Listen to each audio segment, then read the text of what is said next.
Zonja dhe zotëri deputet, po vazhdojmë me seancën dhe po i menjanojmë këto nga pika 21 deri në pikën 26 për shkak të kvorumit dhe po vazhdojmë me shqyrtimin e raporteve të cilat po që se bëhet kvorumi i votojmë, nëse jo i lëm vetëm për votim për seancat e radhës. Pika 26 e rënit e ditës është shqyrtimi i raportit vjetor i Autoritetit Regulator për ujra për vitin 2017. Komisioni Funksional për Bujqësi, Pylltari, Zhvillim Rural, Mjedis dhe Planifikim Hapësinore ka shqyrtuar raportin vjetor të Autoritetit Regulator për ujra për vitin 2017 dhe Kuvendit ka rekomanduar për miratim. Gjithashtu edhe Komisioni për Buxhet dhe Financa ka shqyrtuar raportin vjetor financiar të Autoritetit Regulator për ujra për vitin 2017 dhe Kuvendit ka rekomanduar për miratim. Ftoj kryetarin e Komisionit për Bujqësi, Pylltari dhe Zhvillim Rural, Mjedis dhe Planifikim Hapësinor, zotin Muharrem Nitaj, për arsye-timin e raportit të Komisionit Funksional. Zotin Nitaj, e keni fjalën.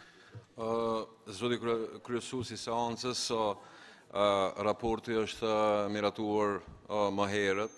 Në fakt nuk kam çka shtoj më tepër nga ajo që thatë ju, prandaj i ftoj deputetët e Kuvendit të Kosovës që të japin mbështetje raportit vjetor për vitin 2017. Faleminderit zotin Nita, e ftoj kryetarin e Komisionit për Buxhet dhe Financa zotin Lumir Abdigjiku, nuk është këtu, atë zonja Adërgjonaj besoj që mund ta bëj rekomandimet e raportit në lidhje me raportin vjetor financiar. Faleminderit nën kryetari i Kuvendit, të nderuar kolegë deputet. Komisioni për Buxhet dhe Financa ka shqyrtuar raportin vjetor të Autoritetit Regulator për ujrat për vitin 2017, ku kanë qenë prezent në mbledhje edhe përfaqësuesit e Autoritetit Regulator për ujra. Komisioni për Buxhet dhe Financa, të gjitha çështjet të cilat i kanë ngrit brenda komisionit, ka marrë përgjigje nga Autoriteti Regulativ për ujra dhe ka përkrahur raportin financiar të Autoritetit Regulator dhe rekomandojmë që edhe Kuvendit ta bëjë miratimin e këtij raporti. Faleminderit. Faleminderit përfaqësues të grupeve parlamentare, zoti Andin Hoti ka fjalën. Faleminderit kryesues, edhe në emër të grupit parlamentar të Partisë Demokratike të Kosovës, ju njoftojmë që e kemi shqyrtuar raportin vjetor të Autoritetit Regulator për ujra për vitin 2017 dhe nuk kem çka të shtojmë, i ftoj kolegët deputet që ta votojnë ta përkrahin këtë raport. Faleminderit. Faleminderit. Zoti Daud Haradina në emër të grupit parlamentar të AK-s. Faleminderit kryesues, po ashtu i njëjta situatë, domethënë kjo është miratuar në komision, edhe ne si aleancë kemi shqyrtuar me kujdes dhe mendoj që është njëri prej raporteve më të mira që u ardhën në Kuvendin e Kosovës, po ashtu kemi pas edhe një plotësim ndryshim të ligjit i cili do të rregullon problemet cilat i ka të gjetura ky raport dhe shpresoj që do të jetë në Kuvend shumë shpejt. Aleanca do ta përkrahë këtë raport. Faleminderit, nuk ka tjerë të paraqitur. Vazhdojmë me pikën e 27. Shqyrtimi i raportit vjetor të performancës zyrës kombëtare të auditimit për vitin 2017. Komisioni Funksional i Mbikëqyrjes për Mbikëqyrjen e Financave Publike ka shqyrtuar raportin vjetor të performancës së zyrës kombëtare për auditim për vitin 2017 dhe Kuvendit ka rekomanduar për miratim me rekomandimet e Komisionit Funksional. Gjithashtu edhe Komisioni për Buxhet dhe Financa ka shqyrtuar raportin vjetor financiar të performancës së zyrës kombëtare të auditimit për vitin 2017 dhe Kuvendit ka rekomanduar për miratim. Ftoj kush e don fjalën në emër të komisionit? Zoti Andin Hoti në emër të Komisionit për Mbikëqyrjen e Financave ka fjalën.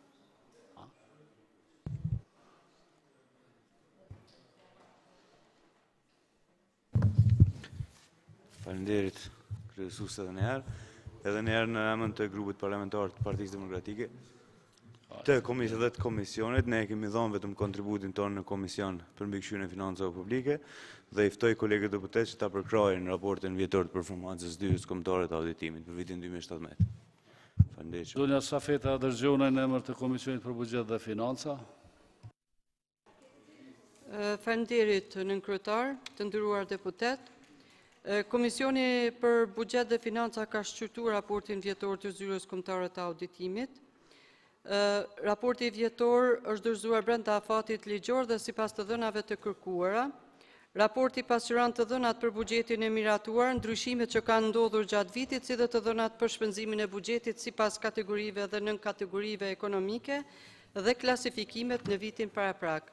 Buxheti fillestar i ndarë për zyrën kombëtare të auditimit ka qenë në shumën prej 2.397.000 euro. Buxheti pas rishikimit ka qenë në 2.416.000 euro, ndërsa buxheti përfundimtar ka qenë 2.381.000 euro. Nga kjo shumë janë shpenzuar 2.273.000 euro. Sipas kategorive ekonomike për paga dhe meditje janë realizuar 99.4%, mallra dhe shërbime 83.9% dhe shpenzime komunale 81.5%. Zyrës kombëtare të auditimit ka realizuar të hyra vetanake në shumën prej 2.415 euro, të cilat janë depozituar në buxhetin e Republikës së Kosovës. Komisioni për Buxhet dhe Financa në mbledhjen e mbajtur me datën 4 korrik, pasi shqyrtoi raportin vjetor financiar të zyrës kombëtare të auditimit për vitin 2017, vlerësoi se raporti përmbush obligimet ligjore që dalin nga ligji për menaxhimin e financave publike dhe përgjegjësitë dhe i rekomandon kuvendit që ta miratojë këtë raport. Faleminderit. Faleminderit. Në radha është e përfaqësuesve të grupeve parlamentare, zoti Faton Topalli në emër të PSD-s. Të nderuar kryesues, të nderuar deputete, raporti performancës së zyrës së auditorit të përgjithshëm është njëri prej raporteve të rralla të institucioneve të pavarura të Republikës Kosovës, i cili është në nivelin e detyrave dhe përgjegjësive që i takojnë një institucionit të pavarur. Unë shfrytëzoj këtë rast falenderoj auditorin dhe gjithë punonjësit e këtij institucioni të pavarur që për punën e mirë që bëjnë dhe t'i inkurajoj të vazhdojnë të bëjnë punën e cila u takon. Unë nuk kam vërejtje të punës së këtij institucioni në tërësi, megjithatë dua të shtroj një çështje e cila nuk ka të bëjë me rezultatet e punës, por barazinë gjinore brenda këtij institucioni.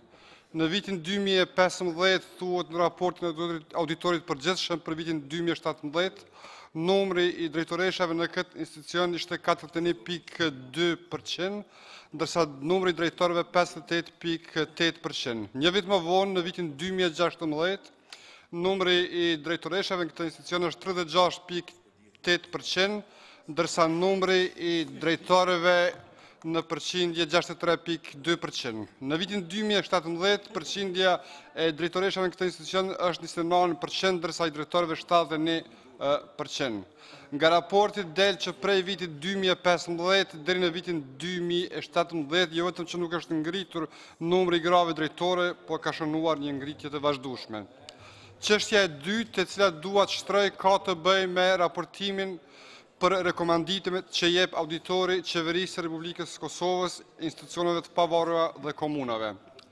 Ajo që mua më shqetëson është fakti që jepet në raportin e auditorit se jo vetëm që nuk kemi përmirësim zbatimin e rekomandimeve, por në përgjithësi kemi keqësim tek të gjitha organizatat buxhetore, përfshi këtu edhe komunat që kanë bërë një përparim shumë të vogël prej 4%. Për të qenë më konkret, dua të paraqes këto shifra të nxjerrura nga raporti.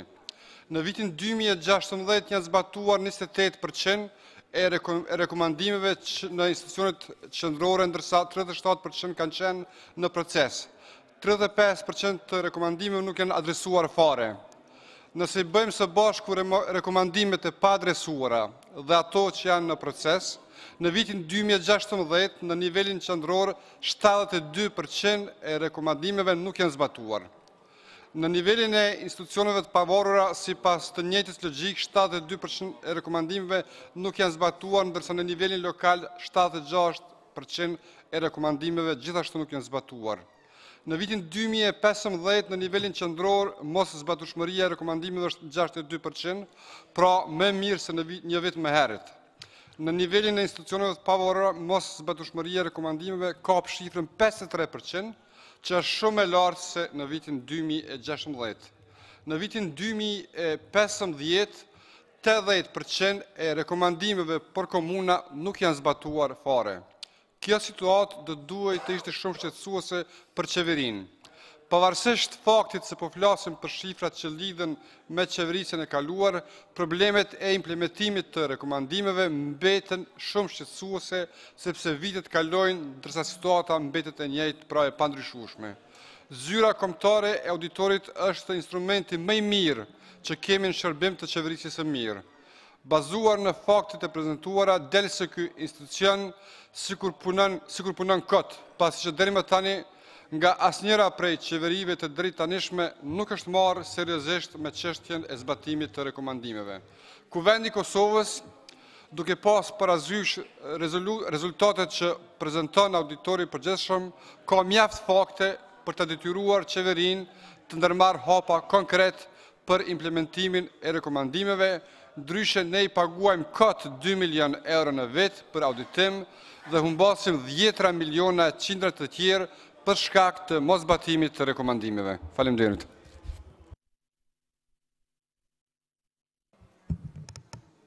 Faleminderit. Fjalën e ka zoti Rasim Selmana në emër të AK-s. Faleminderit. Të nderuar deputet, auditori i përgjithshëm për dallim nga disa institucione tjera, sot në ka sjellur në kuvend një raport i cili është shumë i mirë dhe i strukturuar mirë, pra është i matshëm me një kornizë të pranuar ndërkombëtare të raportimit dhe i ilustruar me shifra e fakte. Së dyti, raporti vjen pasi që në fillim të vitit kemi pranuar një plan të punës dhe kështu kemi mundësi të bëjmë krahasimet e nevojshme. Prandaj mund të themi se kualiteti i raportimit në kuvend është për të vlerësuar. Nga raporti shihet se zyra kombëtare këtë vit i ka kushtuar një vëmendje të veçantë auditimit të performancës në fusha me interes strategjik, paralelisht me realizimin e auditimeve të rregullsisë të gjitha organizatave publike. Po ashtu, zyra ka arritur mbyllëshmërinë e auditimeve të ndërmarrjeve publike, që është interes i kuvendit dhe publikut, dhe besoj edhe i vetë ndërmarrjeve publike të audituara. Auditimi i 92 organizatave buxhetore është shumë i rëndësishëm, pasi raportet përmbajnë informata dhe rekomandime të rëndësishme për përmirësimin e menaxhimit ekonomik dhe financiar dhe për shfrytëzimin më të mirë të fondeve publike. Ky raport jep një informacion të bollshëm për punën e kësaj zyre gjatë vitit 2017. Po nëse lexojmë me kujdes misionin e saj që përmes auditimeve cilësore të fuqizojmë llogaridhënien në administratën publike për përdorimin efektiv, efikas dhe ekonomik të burimeve kombëtare, dhe nëse shtrojmë pyetjen sa është arritur ky qëllim, natyrisht se jo. Që zbatimi i rekomandimeve duhet që ne në kuvend t'i mbajmë në llogaridhënie krerët institucioneve për mos zbatimin e rekomandimeve. Pra, nga ky raport del që ne duhet punojmë më shumë që këto rekomandime të zbatohet. I ftoj deputetët që këtij raporti t'i japin përkraje. Faleminderit. Faleminderit, zonja Albulena Balaj Halimaj. Zoti Hoti, ose në rakartelat se po ulesh vend huj. Faleminderit, kryesues, të nderuar deputet.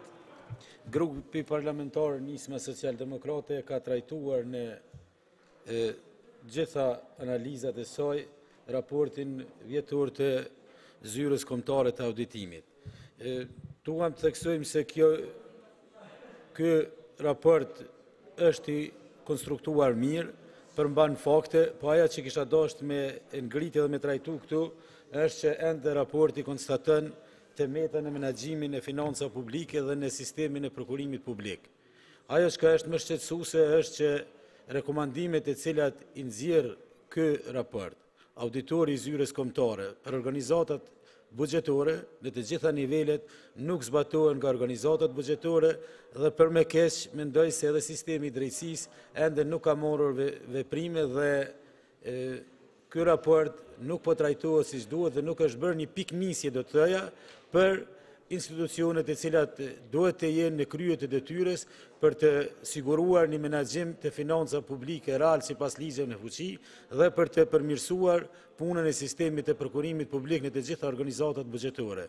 Me te mund të konstatojmë se raporti si i tillë dhe puna e respektuar e tyre njerëzve që punojnë ato ende mbetet vetëm si një informacion për ne si deputet këtu, ndërsa për institucionet përkatëse, qoftë ato të cilat janë të thirrura për me marrë ndoshta edhe piknisjen për të trajtuar disa çështje në aspektin e sistemit të drejtësisë, qoftë që organizata bugjetore nuk ka asnjë veprim dhe asnjë aktivitet i cili do të ndikonte dhe do të shtonte mosën e sigurisë dhe përmirësimin e sistemit të prokurimit publik edhe të menaxhimit financa publike. Për ndryshe ne si të tillë përkrahum, mbështesim punën atyre njerëzve atje, mirë po ata ndoshta një ditë do të gjenden në një situatë që do ta shohin se puna atyre është vetëm sa për një informacion para kuvendit. Faleminderit. Faleminderit, nuk ka tjerë të paraqitur. Vazhdoj me pikën e 28 të rënit të ditës. Është shqyrtimi i raportit vjetor i Autoritetit Regulator të Komunikimeve Elektronike dhe Postare për vitin 2017. Komisioni Funksional për Zhvillim Ekonomik, Infrastrukturë, Tregti, Industri dhe Zhvillim Rajonal ka shqyrtuar raportin vjetor të Autoritetit Regulator të Komunikimeve Elektronike dhe Postare për vitin 2017 dhe Kuvendit i ka rekomanduar për miratim. Gjithashtu dhe Komisioni për Buxhet dhe Financa ka shqyrtuar raportin vjetor financiar të Autoritetit Regulator të Komunikimeve Elektronike dhe Postare për vitin 2017 dhe Kuvendit i ka rekomanduar për miratim. Ftoj kryetarin e Komisionit për Zhvillim Ekonomik, Infrastrukturë dhe Zhvillim Rajonal, zonja Shala Berisha nuk është, zotin Muharrem Nitaj, në vend të kryetarës për arsyetimin e raportit të Komisionit Funksional. Zotin Nitaj, e keni fjalën. Faleminderit nën kryetar i Kuvendit, nderuar koleg deputet në mungesë të kryetarës Komisionit për Zhvillim Ekonomik, mund të them se raporti vjetor i Autoritetit Regulator të Komunikimeve Elektronike dhe Postare për vitin 2017 ndoshta është njëri prej raporteve të mira, prej raporteve cilësore, me vlerësimin se është ndër raportet e plota dhe të sakta. Komisioni, si që thatë edhe ju, e ka shqyrtuar dhe i ka rekomanduar Kuvendit Republikës Kosovës që ta miratoj me votën pro. Sa i përket deputetëve të aleancës, në njëjtën kohë shfrytëzoj edhe qëndrimin e tyre. Në fakt edhe ne kemi analizuar, kemi shqyrtuar dhe vota jonë do t'jetë pro këti raporti. Ndoshta i vetmi defekt i raportit vjetor të Autoritetit Regulator të Komunikimeve Elektronike, sikur edhe e shumë raporteve tjera, është se këto gjitha raportet vinë me një vonesë të konsiderueshme në Kuvendin e Kosovës, por kjo duket që është një defekt i funksionimit të Kuvendit dhe jo i këtyre autoriteteve. Faleminderit. Faleminderit. Në emër të Komisionit për Buxhet dhe Financa, zonja Hadërgjona e ka fjalën. Faleminderit nën kryetar, të nderuar kolegë deputet. Autoriteti Regulativ për Komunikime Elektronike dhe Postare ka dorëzuar në Kuvend raportin vjetor financiar për vitin 2017 brenda afatit ligjor dhe sipas të dhënave të kërkuara. Raporti pasqyron të dhënat për buxhetin e miratuar, ndryshimet të cilat kanë ndodhur gjatë vitit, si dhe të dhënat për shpenzimin e buxhetit sipas kategorive dhe nën kategorive ekonomike dhe krahasimet me vitet paraprake. Buxheti fillestar i ndarë për Autoritetin Regulativ të Komunikimit për Komunikime Elektronike dhe Postare ka qenë 1.178.000 euro, buxheti me rishikim ishte 778.000 euro, ndërsa buxheti përfundimtar 707.762 euro, duke përfshirë ndryshimet që kanë ndodhur me rishikimin e buxhetit dhe shkurtimet sipas vendimit të qeverisë. Nga kjo shumë janë shpenzuar 672.525 euro, apo 95.02% të buxhetit. Autoriteti Regulativ për komunikime elektronike dhe postare ka realizuar të hyra vetanake në shumën prej 4.478.000 euro, të cilat janë depozituar në buxhetin e Republikës së Kosovës. Sa i përket shpenzimeve sipas kategorive ekonomike, buxheti për paga dhe meditje është realizuar 100%, kurse për mallra dhe shërbime 88% dhe për shpenzime komunale 92.62%. Komisioni për Buxhet dhe Financa në mbledhjen e mbajtur me datën 20/6/2018, pasi shqyrtoi raportin vjetor financiar të Autoritetit Rregullativ për Komunikime Elektronike dhe Postare për vitin 2017, vlerësoi se raporti përmbush obligimet ligjore për raportim që dalin nga ligji për menaxhimin e financave publike dhe përgjegjësitë dhe i rekomandon Kuvendit që ta miratojë këtë raport. Faleminderit. Faleminderit.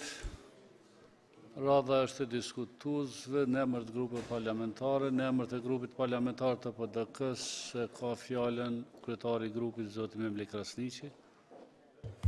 Faleminderit, i nderuar kryesues, të nderuar deputet. Grupi parlamentar i Partisë Demokratike të Kosovës e ka shqyrtuar raportin vjetor të Autoritetit Rregullator të Komunikimeve Elektronike dhe Postare për vitin 2017 dhe kemi konsideruar që ky raport ka paraqitur një gjendje reale, faktike të gjitha angazhimeve dhe aktiviteteve të këtij rregullatori gjatë vitit në fjalë. Ne im japim mbështetje miratimit të këtij raporti. Më duhet të them që edhe në punën tonë në komision kemi pas rastin që udhëheqësit e Arkepit takojmë dhe të diskutojmë për shumë tema të cilat ndërlidhen me punën e tyre dhe me autoritetin që kanë, dhe besojmë që edhe si institucion meriton jo vetëm që të mbështetet përmes miratimit raportit, po edhe përmes mbështetjes të vazhdueshme për të ngritur kapacitetet të cilat janë vlerësuar edhe në këtë raport që janë një nga problemet të cilat kanë ngecur në këtë autoritet. Faleminderit. Faleminderit, nuk ka tjerë të paraqitur, kalojmë në pikën e 29 të rënit të ditës. Në shqyrtimi raportit vjetor të fondit të kursimeve pensionale të Kosovës për vitin 2017, Komisioni Funksional për Buxhet dhe Financa ka shqyrtuar raportin vjetor të fondit të kursimeve pensionale të Kosovës për vitin 2017 dhe Kuvendi ka rekomanduar për miratim. Ftoj kryetarin e Komisionit për Buxhet dhe Financa, respektivisht zëvendësin Safeta Adërgjonaj për arsyetimin e raportit të Komisionit Funksional. Faleminderit nën kryetar, të nderuar deputet. Raporti vjetor i Fondit të Kursimeve Pensionale të Kosovës për vitin 2017 është dorëzuar në Kuvend në pajtim me ligjin për fondet pensionale të Kosovës. Raporti përmban të dhënat për financimin dhe shpenzimet e fondit, duke përfshirë dhe aktivitetet, investimet, kontributin dhe pensionimet. Pjesë e raportit vjetor është edhe raporti i auditorit të pavarur dhe pasqyrave financiare për vitin 2017.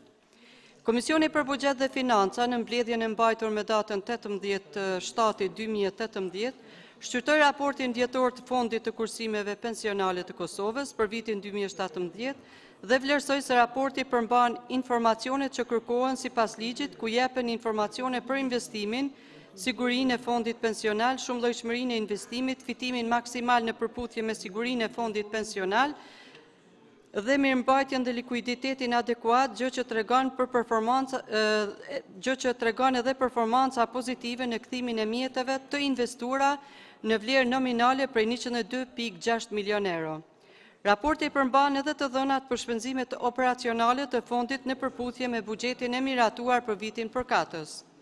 Si rezultat, Komisioni ka vlerësuar se raporti vjetor i Fondit të Kursimeve Pensionale për vitin 2017 përmban obligimet ligjore për raportim dhe i ka rekomanduar Kuvendit për miratim të këtij raporti.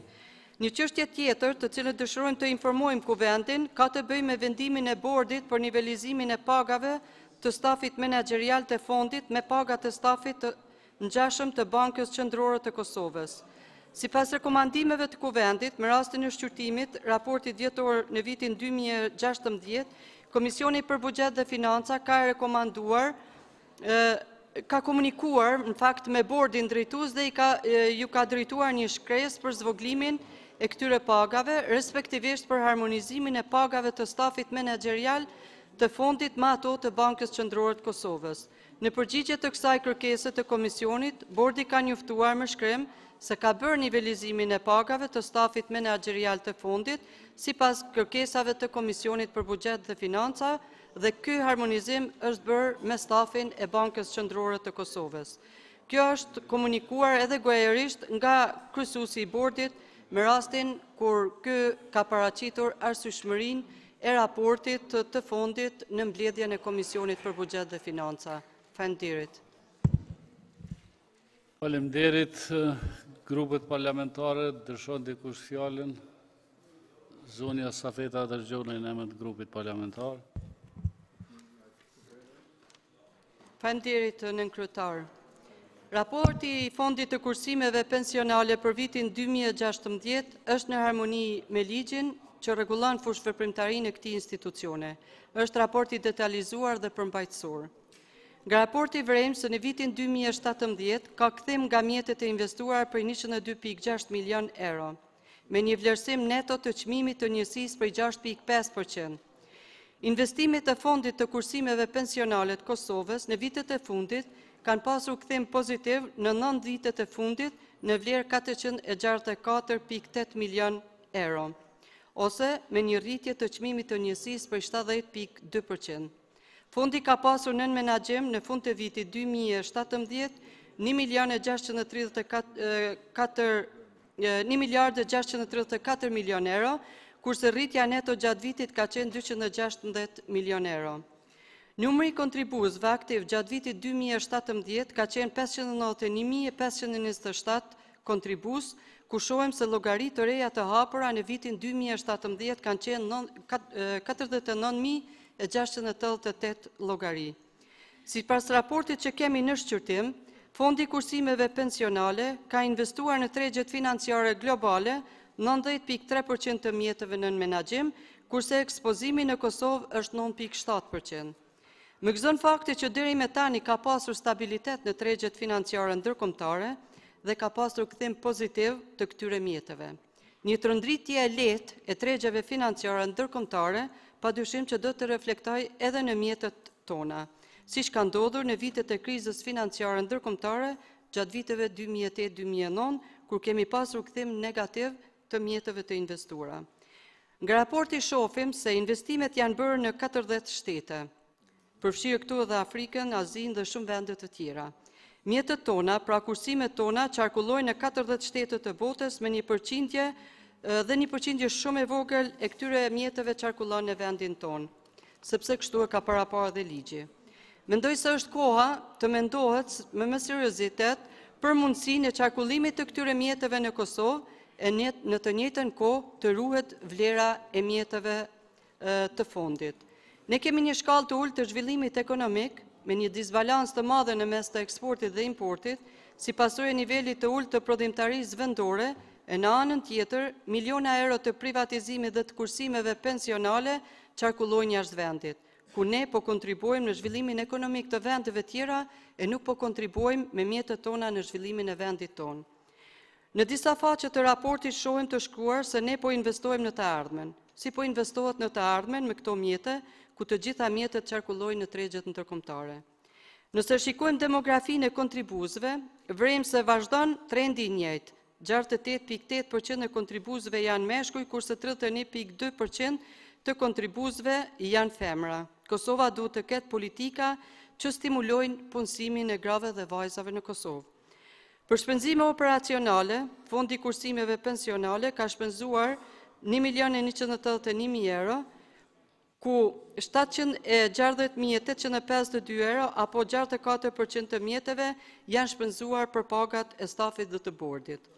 Nga raporti shohim se mesatarja e shpenzimeve të stafit është 1.919 euro, kurse mesatarja e shpenzimeve të bordit drejtues është 1.927 euro. Edhe përkundër faktit se këtu të gjithë anëtarët e bordit e kanë si punë dytësore këtë punë.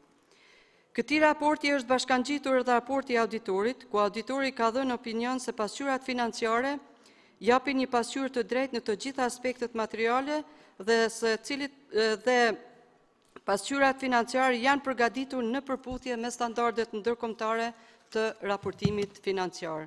Grupi parlamentar i Partisë Demokratike të Kosovës e përkrah rekomandimin e Komisionit për Buxhet dhe Financa për miratimin e raportit të fondit kursimeve pensionale dhe rekomandon që të miratohet ky raport. Faleminderit. Faleminderit. Zoti Blerim Kuqi ka fjalën. Faleminderit kryesues. Edhe grupi ynë parlamentar ka shërtu këtë raport dhe raporti përmban informacionet e duara dhe ato që kërkohen sipas ligjit. Po grupi ynë parlamentar ka qenë i fokusum në dy çështje kryesore që ne mendojmë se janë kryesore për fondin pensional. Në një është siguria e investimeve të këtij fondi, edhe ne rekomandojmë që bordi i fondit ta jep çdo herë në mbrana raportit një analizë të sigurisë e investimeve të fondit për vitet e ardhshme, qoftë për një periudhë 2 vjeçare ose 3 vjeçare. Tu e ditë që edhe pse e dim që është e vështirë, po prioritet për këtë fond është siguria e investimeve. Numër 2 që kemi qenë të fokusum, apo çështja e dytë që kemi qenë të fokusum si grup parlamentar, dhe shohim të udhës që fondi, po edhe kuvendi, të dalë me një rekomandim që këto fonde të i drejtojmë investimeve drejt investimet në Kosovë. Të pas parasysh se struktura apo koncepti jonë financiar, buxheti i Kosovës është një ndër buxhetet më stabile në rajon, ndoshta edhe në Evropë, për arsye që ne vetë i dim, atëherë pse nuk shihet mundësia e investimeve në Kosovë të këtij fondi. Çdo shtet i cili ka një seriozitet që e din që është shtet, këtë fond e përdor për rritjen e treguesve ekonomik brenda vendit të vet.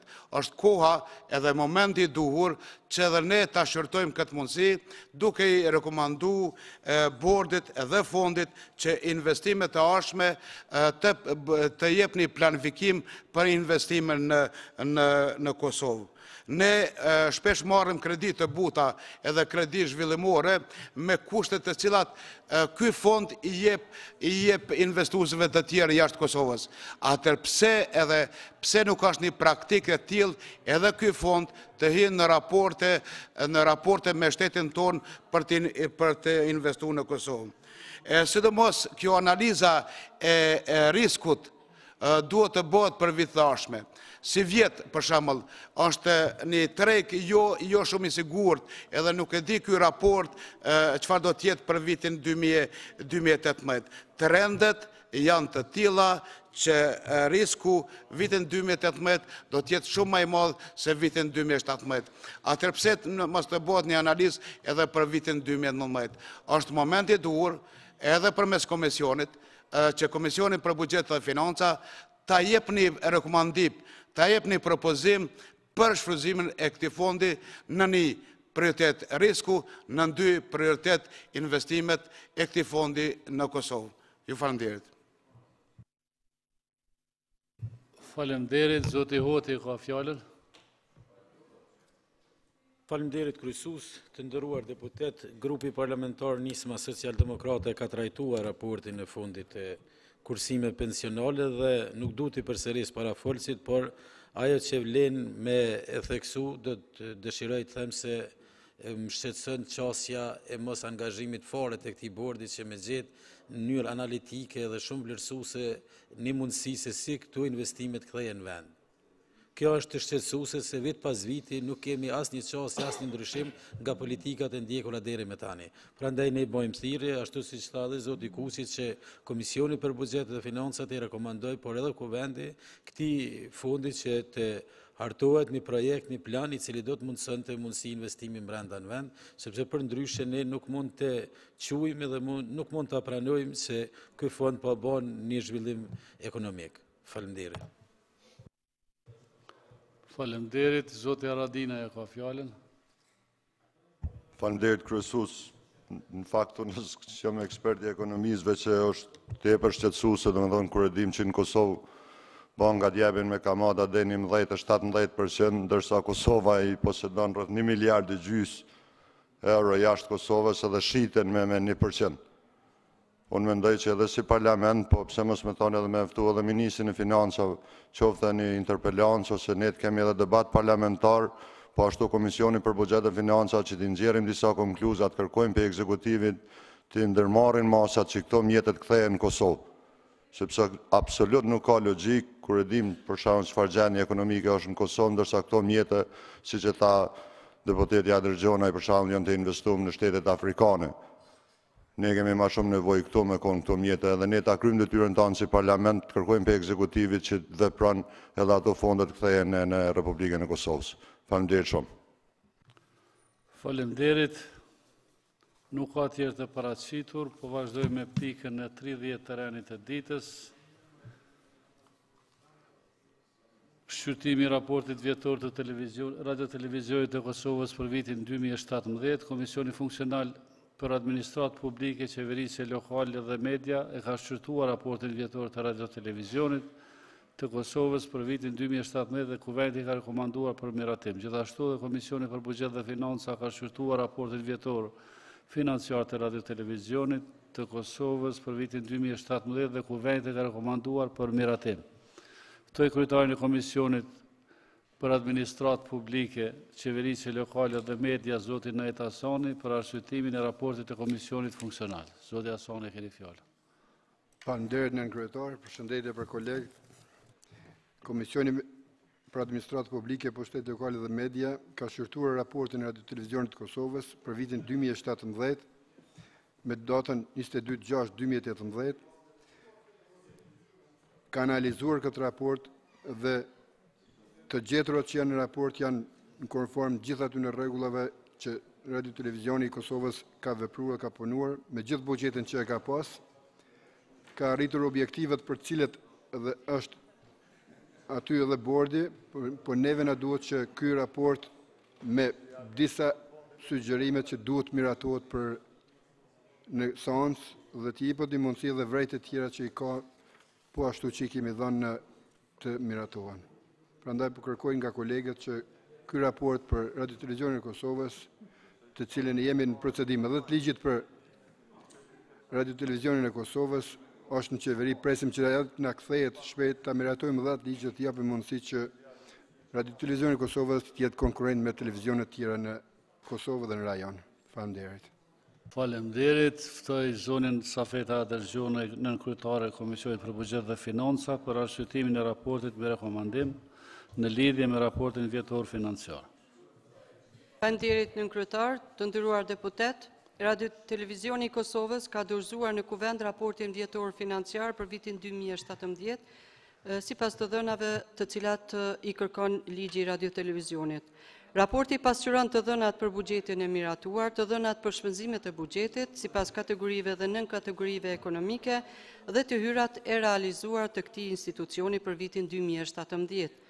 Buxheti total i Radio-Televizionit të Kosovës për vitin 2017 ka qenë 13.215.000 euro, kurse buxheti i shpenzuar ishte 13.067.000 euro, apo 98.88%.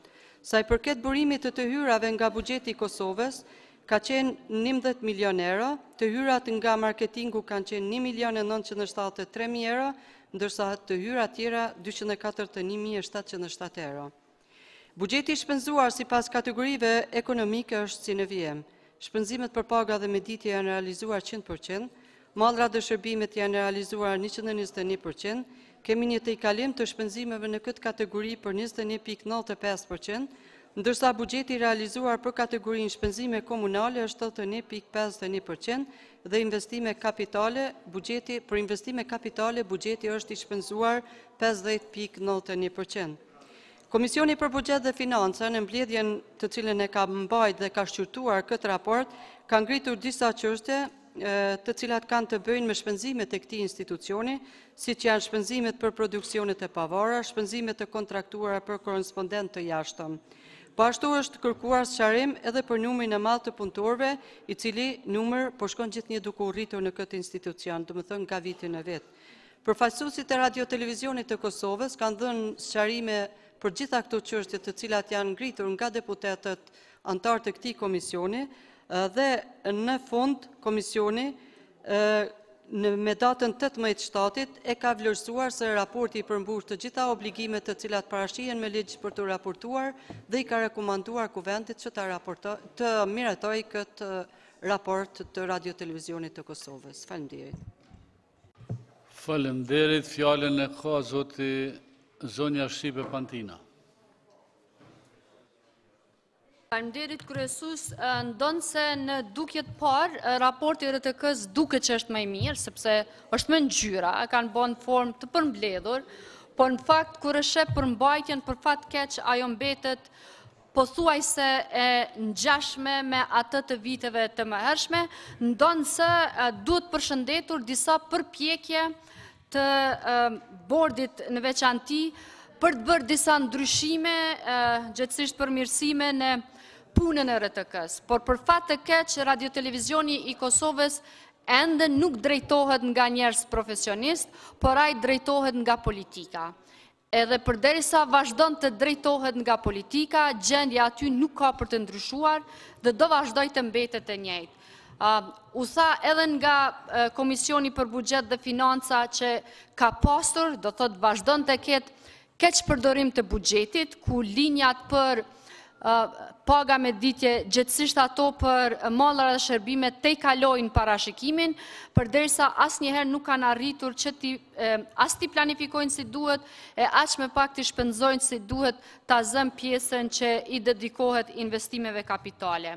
RTK-ja ende vazhdon të mbetet oazë për punësime partijake, militantëve, por edhe familjarëve, dhe po ashtu vazhdojnë të promovohen njerëz të cilët as nuk i plotësojnë kriteret për pozitat në cilat ata promovohen, por as nuk ndiqen të gjitha procedurat që duhet ndjekur për promovimin e tyre në pozitat të caktuara.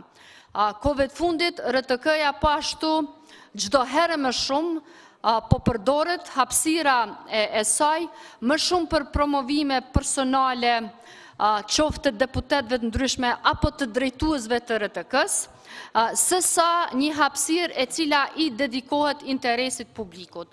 Dhe këtu nuk e kam fjalën vetëm për emisionet informative të cilat i dedikohen politikës, por tashmë politikanët dhe drejtues tjerë kanë filluar të zënë hapësira të cilat dedikohen për argëtim dhe për sport. Pra politikanët janë shndruar tashmë edhe në ekspert të argëtimit dhe të sportit. Ndoshta kjo edhe disave ju shkon edhe më mirë. Nuk ka asnjë strategji e aq më pak një vizion të qartë se cili është interesi i publikut të cilin duhet ta promovojë RTK-ja. Dhe shembulli më i mirë për ta ilustruar këtë, pasi që emisionet, programe tjera i kemi përmendur herave të tjera, është programi satelitor i cili i dedikohet diaspores. Këtë verë ne kemi takuar përfaqësues të ndryshëm të diaspores nga vendet të ndryshme kryesisht të Evropës, e të cilët kanë pas ankesa të mëdha me programet që RTK-ja i transmeton përmes programit satelitor e që kryesisht i dedikohet diasporës tonë. Ato transmetojnë muzikë e cila është pa shije dhe as pak nuk promovon as vlerat kulturore të shoqërisë tonë në përgjithësi dhe të aq më pak interesat shtetërore të Kosovës. Pra edhe njëherë për ta ndruar gjendjen në Radio Televizionin e Kosovës duhet të ndrohet mënyra e menaxhimit të saj. Ky institucion duhet të menaxhohet nga profesionistët e jo nga politikanët. E derisa vazhdon të menaxhohet nga politikanët, gjendja aty nuk ka për të përmirësuar. Prandaj edhe grupi jon parlamentar nuk do të jap votën pro për raportin e RTK-s. Faleminderit. Faleminderit, fjalën e ka zoti Selmonaj. Faleminderit të nderuar deputet. Raporti vjetor i RTK-s për vitin 2017 paraqet pothuajse gjendjen reale të transmetuesit publik, të arriturat dhe vështirësitë në të cilat është përballur ky transmetues gjatë vitit 2017. Dy problemet kryesore për transmetuesin publik vazhdojnë të mbeten çështja e financimit dhe e pronës. Këto dy sfida po rrezikojnë traumen e RTK-s. Po besojmë se me ligjin e ri për RTK-n, që pritet të procedohet shpejt këtu në Parlamentin e Kosovës, këto dy probleme, pra prona dhe financimi të zgjidhen.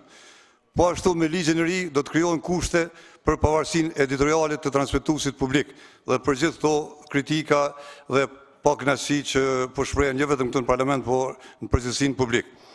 Raporti i punës së Radio-Televizionit të Kosovës paraqet kryesisht aspektin përmbajtësor, editorial që tregon për përmbajtjen e programeve në 4 shtyllat e misionit të këtij transmetuesi, pra informimit, edukimit, argëtimit dhe kulturës. Sa i përket informimit, RTK mund të themi se është relativisht i pasur me lajme, pasi që në kuadër të saj ka edhe kanalin e tretë, që është kanal i lajmeve 24 orë, por edhe i magazinave të ndryshme informative. Gjithashtu, RTK ka edhe web faqen e vet që përmbush mjaft mirë segmentin e informimit në RTK. Ndërsa sa i përket aspektit kulturor dhe aktues, shohim se edhe këtu ka mjaft programe të kësaj natyre. Nga raporti del se programet sportive në RTK janë të pasura, pothuajse të gjitha ngjarjet e rëndësishme sportive me interes nacional transmetohen. RTK ka mungesë të programit edukativ. Ende nuk po shohim mjaft programe edukative, e dim që realizimi i këtyre programeve është mjaft i shtrenjtë dhe e dim po ashtu mundësinë financiare të RTK-s, por menaxhmenti duhet gjej forma për të pasur sa më shumë program edukativ. Ndërsa sa i përket pasqyrave financiare, mendoj që auditori ka dhënë opinionin e vet dhe përtej kësaj nuk kam çka shtoj, por se auditori ka vlerësuar se ka pas një menaxhim të drejtë të financave në RTK. Ne si grup parlamentar i japim përkraje këtij raporti. Faleminderit, nuk ka tjerë të paraqitur, diskutimet kanë përfunduar edhe deshte zoti Nitaj, po zoti Nitaj ka fjalë. Ndëgjova zotin Selmanaj, i cili në fund tha që ne si grup parlamentar do ta votojmë raportin lidhur me RTK-n. Unë duhet të them që unë personalisht nuk do ta jap votën për këtë raport. Domethënë nuk është qëndrimi unik i Aleancës për Ardhmërinë e Kosovës. Ka probleme shumë të mëdha Radio-Televizioni i Kosovës. Unë nuk po du t'i numëroj këtu, po i përmendi vetëm disa, duke filluar nga menaxhmenti, anshmëria politike, borxhet që i ka RTK-ja, dikush thot 4, dikush thot 6 milion, marketingu me kompensim, e deri te kontratat e dyshimta dhe të dëmshme për këtë medium. Prandaj, për hir të opinionit publik, duhet të them që nuk do ta jap votën për këtij raporti. Faleminderit. Faleminderit zoti Nitaj. Tjerë nuk ka të paraqitur, atëherë i përmbyllim diskutimet edhe për pikën e 30 të rënit të ditës, që është shqyrtimi i raportit vjetor të Radio-Televizionit të Kosovës. Pika 31 është shqyrtimi i raportit vjetor të Autoritetit Regulativ të Hekurudhave për vitin 2017. Komisioni funksional për zhvillim ekonomik, infrastrukturë, tregti, industri dhe zhvillim rajonale ka shqyrtuar raportin vjetor të Autoritetit Regulativ të Hekurudhave për vitin 2017 dhe Kuvendit i ka rekomanduar për miratim. Gjithashtu edhe Komisioni për Buxhet dhe Financa ka shqyrtuar raportin vjetor financiar të Autoritetit Regulativ të Hekurudhave për vitin 2017 dhe Kuvendit i ka rekomanduar për miratim. Ju lutem qetësi. Ftoj kryetarin e Komisionit për Zhvillim Ekonomik, Infrastrukturë, Tregti dhe Industri, Zhvillim Rajonal, zonin Shala Berisha, për arsyetimin e raportit të Komisionit Funksional. Doni ka ullë ose hadini ullë në bashkë e falni. Zonja Shala keni fjallën. Faleminderit në kryetari i Kuvendit, nderuar kolegë dhe kolege deputet. Komisioni për Zhvillim Ekonomik, Tregti, Industri dhe Zhvillim Rajonal në bazë të nenit 72 të rregullores të Kuvendit në mbledhjen e mbajtur me datë 12 qershor 2018 shqyrtoi raportin vjetor të punës për vitin 2017 të Autoritetit Regulativ të Hekurudhave. Kuvendit e rekomandon të miratohet ky raport. Arsyetim, Në bazë të nenit 4 të ligjit numër 03L076 për hekurudhat e Kosovës, Autoriteti Regulativ i Hekurudhave ja paraqet Kuvendit raportin vjetor të punës. Komisioni, bazuar në nenin 72 rregullores, ka shqyrtu këtë raport dhe ka vlerësu se raporti i punës për vitin 2017 i parashtruar nga Autoriteti Regulativ i Hekurudhave është në pajtim me nenin 4 të këtij ligji dhe i rekomandon Kuvendit për miratim. Gjithashtu, po shfrytëzoj rastin që në emër të grupit parlamentar të Partisë Demokratike të Kosovës të shpreh mbështetjen tonë të miratimit në parim të këtij raporti të punës të Autoritetit Regulativ të Hekurudhave. Faleminderit. Faleminderit. Zonja Hadërgjona e ka fjalën në emër të Komisionit për Buxhet dhe Financa. Faleminderit nën kryetar, të nderuar deputet. Autoriteti Regulator i Hekurudhave ka dorëzuar në Kuvend raportin vjetor financiar për vitin 2017 brenda afatit ligjor dhe në pajtim me ligjin për Autoritetin Regulativ të Hekurudhave. Buxheti fillestar i ndarë për Autoritetin Regulativ të Hekurudhave ka qenë në vlerë prej 303.823 euro. Buxheti përfundimtar ishte 313.823, kurse buxheti i shpenzuar ishte 291.300 euro, apo 92.82%. Buxheti i shpenzuar sipas kategorive ekonomike ka qenë në paga dhe miditje 96.26%, malla dhe shërbime 87.12% dhe shpenzime komunale 98.47%. Autoriteti Regulativ i Hekurudhave ka realizuar të hyra në shumën prej 2.450 euro. Komisioni për Buxhet dhe Financa në mbledhjen e mbajtur me 25 korrik, pasi i shqyrtoi raportin vjetor financiar të Autoritetit Regulativ të Hekurudhave për vitin 2017, ka vlerësuar se ky raport i plotëson të gjitha obligimet ligjore të parapara me ligjin për menaxhimin e financave publike dhe përgjithësive dhe i rekomandon Kuvendit që ta miratoj këtë raport. Faleminderit. Faleminderit. Grupet parlamentare nuk janë paraqitur për diskutim, domethënë raporti është në rregull, nuk ka ndonjë vërejtje. Diskutimi konsiderohet i përfunduar, ngelet vetëm votimi për pikën 31 që është shqyrtimi i raportit vjetor të Autoritetit Regulativ të Hekurudhave për vitin 2017. Pika 32 të rendit të ditës është shqyrtimi i raportit vjetor të Bankës Qendrore të Republikës së Kosovës për vitin 2017.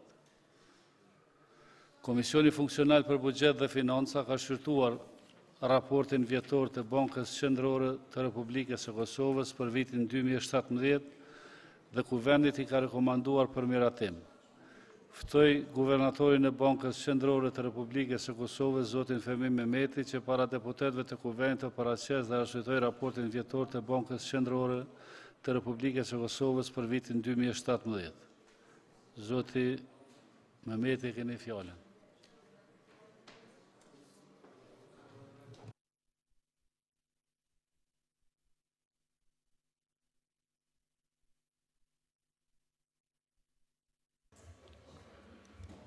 Faleminderit nën kryetar, nderuar nën kryetar, të nderuar deputet. Në bazë të kërkesat parapar me ligjin e Bankës Qendrore, ka kënaqësinë të jem para jush për të prezantuar raportin vjetor për vitin 2017. Raporti vjetor është përgatitur në pajtim me dispozitat përkatëse të ligjit të Bankës Qendrore të Republikës Kosovës në muajt e parë të vitit 2017. Pajtim me nenën 35 të ligjit të Bankës Qendrore, raporti është miratuar nga Bordi i Bankës Qendrore me 31 maj 2018. Dhe rrjedhimisht në pajtim me nenën 59 të ligjit të Bankës Qendrore, ai është dorëzuar Kuvendit të Republikës Kosovës gjatë muajit qershor të vitit 2018. Gjatë vitit 2017, Banka Qendrore e Republikës Kosovës ka arritur që me sukses të realizojë objektivat e saj ligjore, duke siguruar një sistem financiar të qëndrueshëm dhe në shërbim të zhvillimit të qëndrueshëm ekonomik të vendit. Gjatë këtij viti, Banka Qendrore e Republikës Kosovës ka vazhduar të avancojë kapacitetet e saj institucionale në të gjitha sferat e fushëprimit e saj. Vëmendje veçantë është kushtuar edhe ofrimit shërbimeve efikase për autoritetet publike, institucionet financiare dhe publikun në përgjithësi. Në VM lejoni të prezantoj para jush një përmbledhje të raportit vjetor të Bankës Qendrore për vitin 2017, duke përfshirë zhvillimet ekonomike në sektorin e jashtëm në Kosovë, zhvillimet në sistemin financiar të Kosovës, si dhe zhvillimin kuadër të funksioneve të Bankës Qendrore të Republikës Kosovës. Ekonomia e eurozonës gjatë vitit 2017 ka vazhdu të regjistrojë normë pozitive të rritjes, ndërsa inflacioni ka vazhdu të jetë nën objektivin e Bankës Qendrore Evropiane, përkundër se ka shfaqur shenjat të përmirësimit ndaj cakut prej rreth 2%. Shkalla vjetore e rritjes së brutoproduktit vendor për vitin 2017 ishte 2.4%. Rritja mbështetur kryesisht nga konsumi privat, investime dhe përmirësimi i pozicionit neto të eksporteve, si rezultat i rikuperimit ekonomik në nivel global. Bazuar në parashikimet e Bankës Qendrore Evropiane, ekonomia e eurozonës do të vazhdojë të rikuperohet edhe në vitin 2018. Performanca e favorshme e ekonomisë e eurozonës kishte ndikim pozitiv edhe në ekonominë e Ballkanit Perëndimor, duke u manifestuar me përmirësim të pozicionit neto eksporteve, si dhe rritje të investimeve të huaja direkte, të cilat dhanë kontribut të rëndësishëm në vazhdimin e rritjes së këtyre ekonomive. Rimekëmbja e aktivitetit ekonomik, si dhe ngritja e çmimeve në tregjet ndërkombëtare kanë shtuar presionet inflacioniste në rajon, të cilat u reflektuar me një ngritje nivelit mesatar vjetor të inflacionit në rreth 1.9% nga 0.3% sa ishte një vit më parë. Ekonomia e Kosovës vazhdoi të rritet edhe gjatë vitit 2017. Sipas vlerësimit preliminar të Agjencionit Statistikës të Kosovës, norma reale e rritjes ekonomike në vitin 2017 ishte 3.7%. Kjo rritje e aktivitetit ekonomik është gjeneruar kryesisht nga rritja e investimeve prej 10.7%, përderisa vlerësimet preliminare të Agjencionit të Statistikave japin që konsumi gjatë këtij viti ka shënuar një rënje prej 1.6%. Mbështetja e lartë e ekonomisë së Kosovës në importin e malla nga jashtë, si dhe niveli i ulët të eksportit vazhdojnë të jenë një ndër sfidat kryesore të ekonomisë së vendit. Përkundër rritjes më të shpejtë të eksporteve prej 22.1%, në krahasim me rritjen e importeve prej 9.2%, deficiti tregtar vazhdon të jetë i lartë, ku në vitin 2017 deficiti tregtar ishte 2.7 miliard euro, apo 41.5% e brutoproduktit vendor. Deficiti i lartë tregtar i mallrave vazhdon të jetë kontribuesi kryesor në deficitin e llogarisë rrjedhëse dhe kapitale, që në vitin 2017 arritën në 425.1 milion euro, apo 6.6% të brutoproduktit vendor. Sidoqoftë, kontributi deficitit tregtar në llogarinë rrjedhëse dhe kapitale vazhdon të neutralizohet në masë të konsiderueshme nga remitencat. Në vitin 2017, vlera remitencave të pranuara në Kosovë arriti 759.2 milion euro, duke shënuar një rritje vjetore prej 9.9%. Përveç remitencave që në vazhdimsi janë dëshmuar të jenë burimi i qëndrueshëm i financimit konsumit në Kosovë, kontributi diasporës në ekonominë e vendit shprehet edhe përmes shpenzimeve që ata bëjnë gjatë qëndrimit në Kosovë, si dhe investimeve të huaja direkte. Në vitin 2017, investimet e huaja direkte u karakterizuar me një rritje të konsiderueshme, duke shënuar vlerën prej 287.8 milion euro, në krahasim me vlerën prej 220 milion euro, sa ishte në vitin 2016. Struktura e investimeve të huaja direkte në Kosovë vazhdon të dominohet nga investimet në sektorin e patonshmërisë, të cilat në vitin 2017 përfaqësuan rreth 65% të gjithë investimeve të huaja direkte. Republika e Kosovës vazhdon të ketë pozicion të kënaqshëm fiskal, të karakterizuar me nivel të ulët të deficitit buxhetor dhe të borxhit publik. Zhvillimi i tregut letra me vlerë në Kosovë gjatë viteve të fundit ka rritur mundësitë e financimit përmes borxhit për qeverinë e Kosovës dhe në njëjtën kohë ka rritur alternativat investive në tregun e brendshëm për institucionet financiare që operojnë në Kosovë. Zhvillimet e nivelit përgjithshëm të çmimeve në Kosovë vazhdojnë të jenë mjaft të ngjashme me zhvillimet e çmimeve në tregjet ndërkombëtare. Rikuperimi i çmimeve në tregjet ndërkombëtare u reflektua edhe në Kosovë, me që rast ekonomia e vendit shënoi një normë inflacioniste prej 1.5% në vitin 2017, për dallim nga viti paraprak, i cili ishte karakterizuar me një normë inflacioni prej 0.3%. Aktiviteti i sistemit financiar është zhvilluar edhe gjatë vitit 2017. Sistemi financiar po vazhdon të rritet me ritëm të qëndrueshëm, duke përfaqësuar një nga komponentët më të rëndësishëm të zhvillimit dhe njëkohësisht stabilitetit të ekonomisë së vendit. Aktiviteti kreditor i sektorit bankar ka vazhduar të karakterizohet me ritëm të përshpejtuar të rritjes si rezultat të përmirësimit të kushtit kreditimit nga una e bankave dhe rritjes së kërkesave për kredi nga ndërmarrët dhe ekonomitë familjare.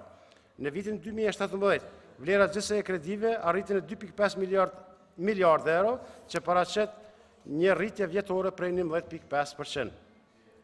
Gjatë vitit 2017, kreditimi i gjithë sektorëve të ekonomisë shënoi rritje, ku vlenta theksohet veçanërisht rritja kredive për sektorin e ndërtimit, bujqësisë dhe prodhimit, 26.1%, 13.4% dhe 9.3% respektivisht. Struktura kredive të sektorit bankar mbeti ngjajshëm me vitet e kaluara, ku kredit për sektorin e tregtisë përbën rreth 50.4% të gjithësaj kredive për ndërmarrjet. Struktura kredive të sektorit bankar në masë të madhe reflekton vetë strukturën e ndërmarrjeve që operojnë në Kosovë, ku ndërmarrjet tregtare kanë pjesëmarrje më të lartë. Një shpërndarje më e madhe e strukturës së kredive drejt sektorit më pak të kredituar të ekonomisë, por që kanë potencial për të përshpejtuar zhvillimin ekonomik, do të ishte mjaft i dobishëm për ekonominë e Kosovës. Zvogëlimi i theksuar e normave të interesit në kredi nga ana e bankave që po ndodhet 2 vitet e fundit paraqet një zhvillim shumë të rëndësishëm për lehtësimin e çastit të financa dhe për këtë sektor. Rol të rëndësishëm po luan edhe Fondi Kosovar për Garanci Kreditore, shfrytëzimi i të cilit ka shënuar trend të vazhdueshëm të rritjes dhe ka kaluar vlerën mbi 30 milion euro në fund të vitit 2017. Përveç ritmit të përshpejtuar të kreditimit, ekonomia e Kosovës në vitin 2017 përfitoi edhe nga përmirësimi me temi kushtet të kreditimit nga ana e bankave. Norma e interesit në kredi, që për një kohë të gjatë ishin konsideruar si një ndër pengesat kryesore zhvillimit të biznesit, në vitin 2017 vazhduan të shënojnë rënje, duke zbritur në nivelin mesatar të vendeve të rajonit. Në fund vitit 2017, norma mesatare e interesit në kredi ishte 6.8%, krahasuar me normën për 7.2% që ishte një vit më herët. Zvogëlimi i normës së interesit në kredi, mes të tjerës reflekton rritjet vazhdueshme të konkurrencës dhe efikasitetit në sektorin bankar, por edhe përmirësimet e vazhdueshme në ambientin e përgjithshëm afarist, prandaj vazhdimi i reformave që përmirësojnë ambientin afarist do të mundsojë përmirësimin e metemë të kushteve të financimit në ekonominë e vendit. Zvogëlimi i kostos të financimit kreditor është ndikuar edhe nga norma e interesit në depozita, e cila në vitin 2017 ishte 1.3%. Përjashtimi i rritjes së kreditimit së bashku me zvogëlimin e normës së interesit tregon se Kosova ka shënuar një progres të theksuar në lehtësimin e çastës në financa, e cila paraqet një ndër parakushtet më të rëndësishme për të pasur një zhvillim më të madh ekonomik. Burimi kryesor i financimit të sektorit bankar vazhdojnë të jenë depozitat e mbledhura brenda vendit, të cilat gjatë gjithë periudhës së funksionimit të sektorit bankar janë dëshmuar të jenë burim i qëndrueshëm i financimit. Në vitin 2017 vlera gjithësaj depozitave në sektorin bankar arriti në vlerën 3.1 miliard euro, që paraqet një rritje vjetore prej 6.8%. Kjo qëndrueshmëri e depozitave shpreh besimin e lartë publikut në sektorin bankar, të ndërtuar mbi bazën e stabilitetit që ka karakterizuar këtë sektor që nga fillimi i funksionimit të tij. Gjatë vitit 2017, treguesit e shëndetit financiar të sektorit bankar përgjithsisht shënuar përmirësim të metem, duke sforcuar kështu edhe me tutje fundamentet e shëndosha të këtij sektori. Norma e kredive performuese ndaj gjithsej kredive gjatë vitit zbriti në 3.1%, krahasuar me normën prej 4.9% sa ishte në vitin 2016. Kosova vazhdon të ketë cilësi dukshme të mirë të portfolit kreditore, krahasuar me vendet e rajonit. Sektori bankar vazhdon të ketë pozicion të fuqishëm të likuiditetit, që do thotë se bankat kanë aftësi të lartë për të përmbushur detyrimet e tyre. Treguesi i likuiditetit të bankave vazhdon të qëndrojë në rreth 37.9%, që paraqet nivel mjaft të lartë se sa minimumi i kërkuar rregullator për 25%. Po ashtu sektori bankar vazhdon të jetë mirë kapitalizuar, me treguesin e mjaftueshmërisë kapitalit në normën prej 18.1%, që paraqet nivelin dukshëm të lartë se sa minimumi i kërkuar rregullativ 12%. Niveli i lartë i kapitalizimit tregon se bankat kanë inkuadruar mjaft shumë kapital vetanak, i cili mund të përdoret për të absorbuar trodhitjet e mushme negative, pa rrezikuar mjetet e investitorëve. Performancën e përgjithësisë të kënaqshme regjistruar në sektorët e tjerë financiar në Kosovë. Sistemi pensional shënon rritje të arktimeve të kontributeve pensionale dhe regjistron kthim pozitiv nga investimet, duke bërë kështu që të shtohet vlera e kursimeve pensionale.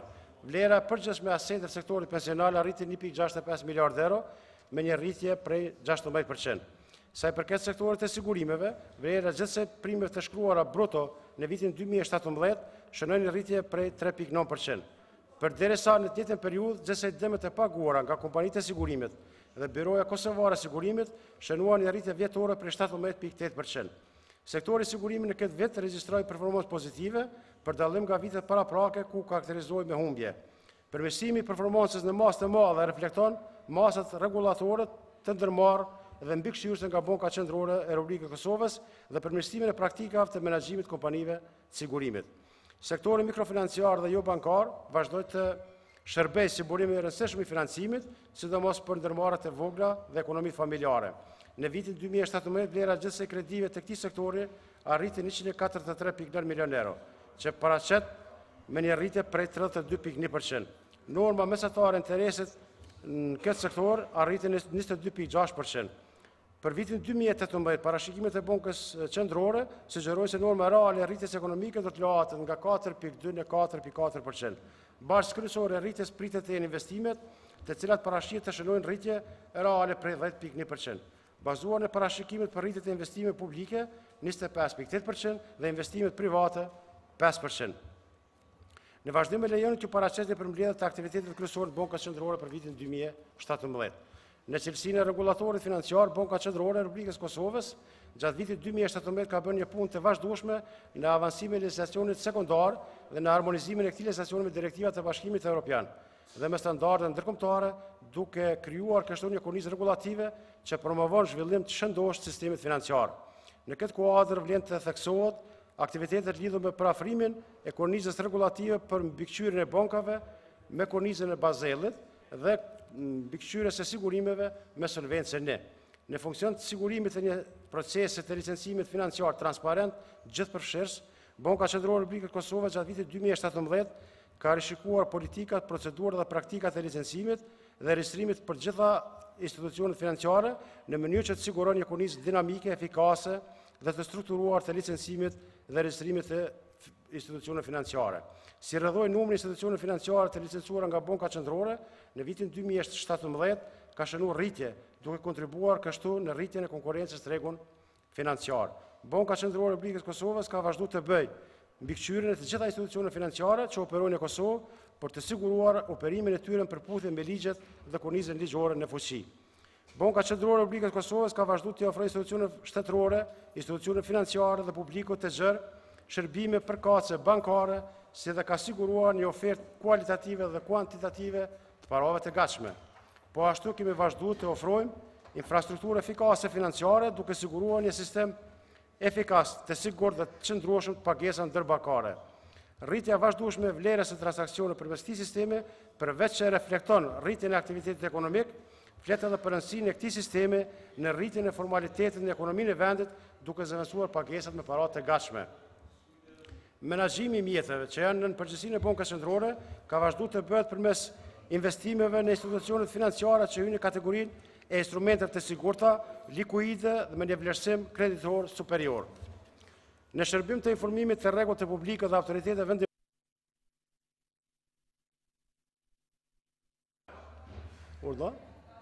dhe të publikojë materiale të ndryshme analitike të cilat pasqyrojnë zhvillimin ekonomik në vend. Po ashtu funksioni statistikor i Bankës Qendrore ka avancuar në harmonizimin e metem të statistikave sipas standardeve ndërkombëtare. Vëmendje të veçantë kemi kushtuar dhe kur vazhdojmë të kushtojmë edhe avancimit të funksionit të brendshme të Bankës Qendrore, duke siguruar një qeverisje të mirë korporative, me që rast kemi ndërtuar sistem të qëndrueshëm kontrollit të brendshëm.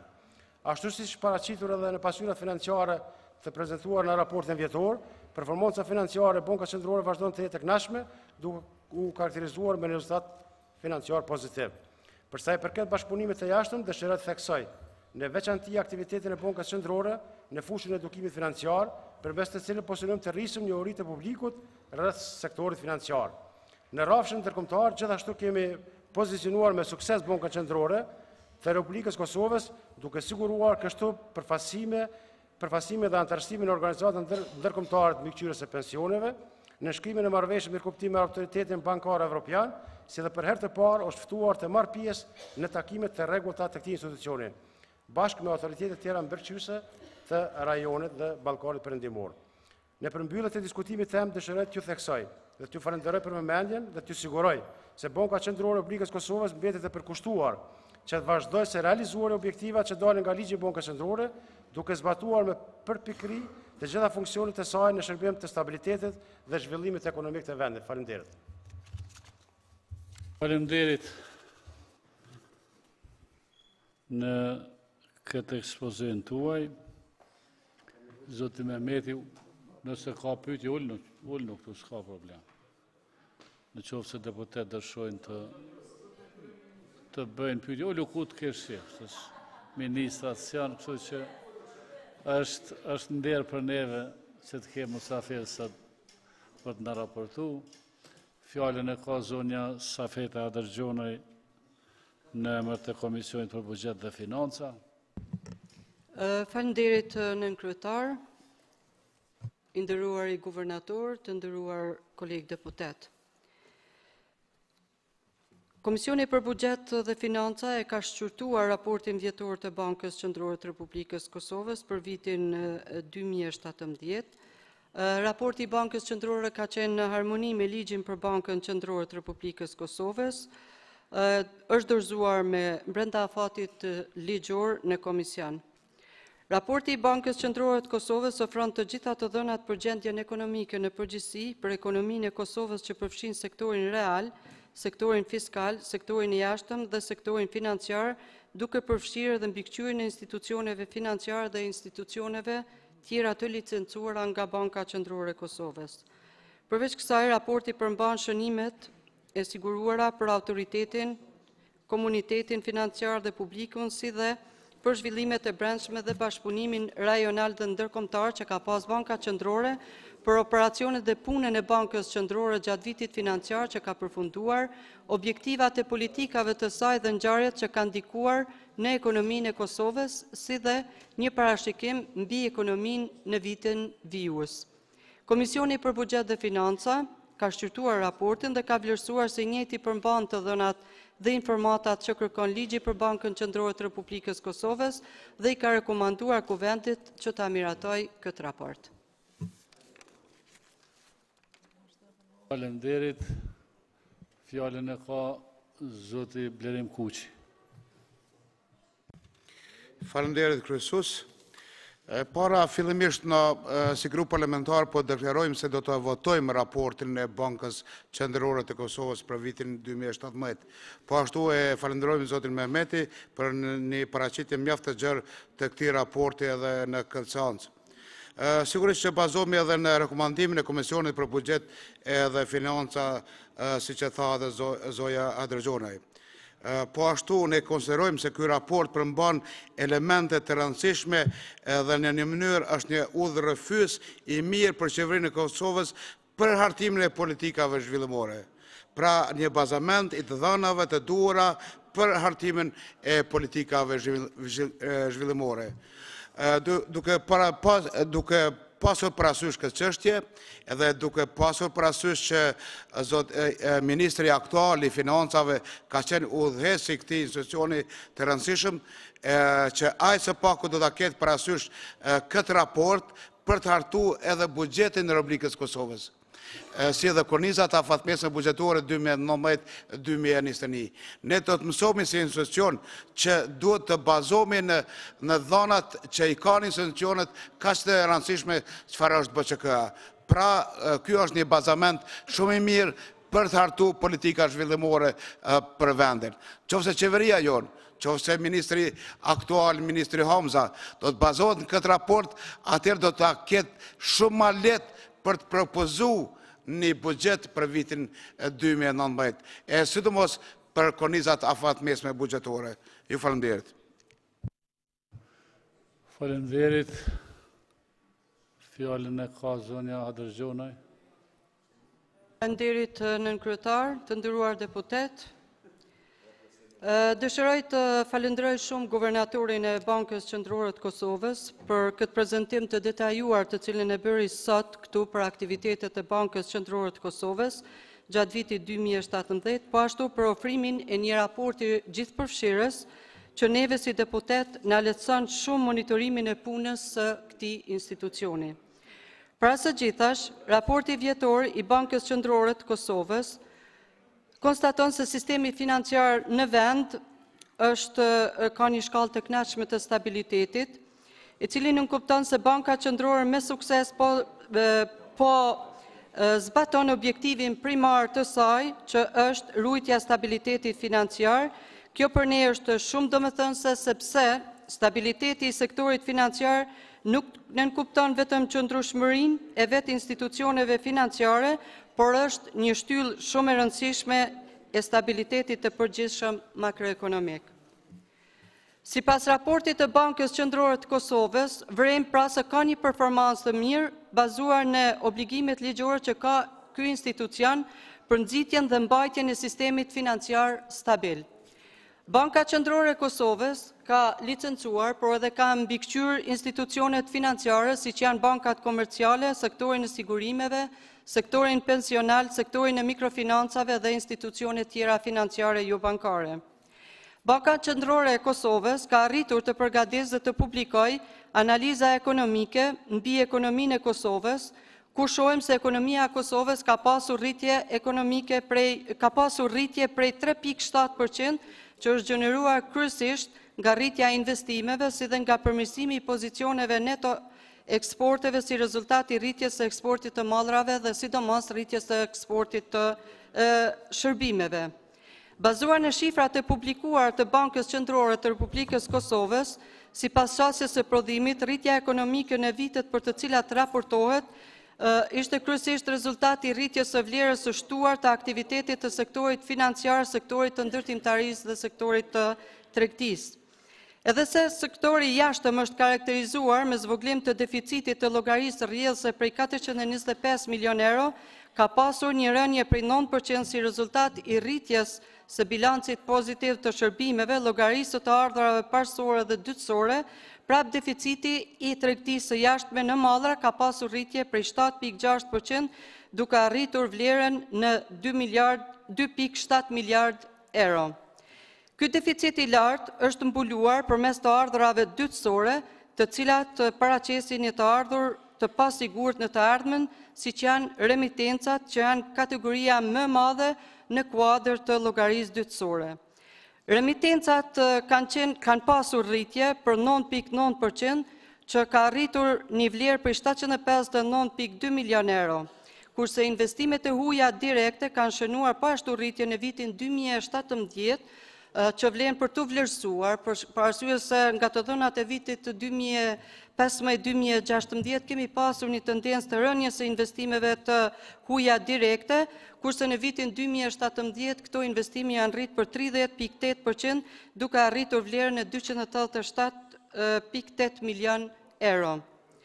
Niveli i ulët i eksporteve dhe investimeve të huaja në njërin anë dhe niveli i transferteve zyrtare dhe remitencave që janë të pasigurta në të ardhmen, mund të shkaktojnë rënje të rritjes së ekonomisë. Për të ulur deficitin tregtar, kërkohen masa të politikave strukturore për të përmirësuar disbalancën e eksportit me import, që do të kontribuonin në uljen e deficitit tregtar, duke rritur kapacitetet e brendshme që japin impakt në zëvendësimin e importit dhe rritjen e eksportit.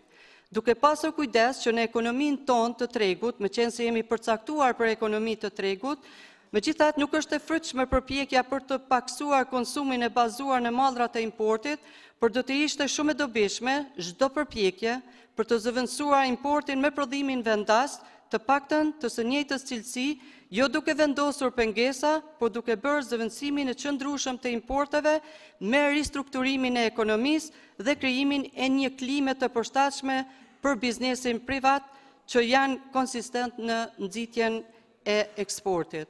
Prandaj mbetet obligim qeveritar që të merr masa të duhura, që të bëj përmirësimin dhe të krijoj kushte për rritjen e prodhimtarisë vendore që do të kontribuante në rritjen e eksportit. Të nderuar deputet, siç e kem parë edhe nga raporti vjetor financiar, po e shohim edhe nga raporti vjetor financiar i qeverisë, po ashtu shohim edhe nga ky raport që sektori fiskal është karakterizuar me rritje të hyrave prej 5.3% dhe shpenzimeve për 5%.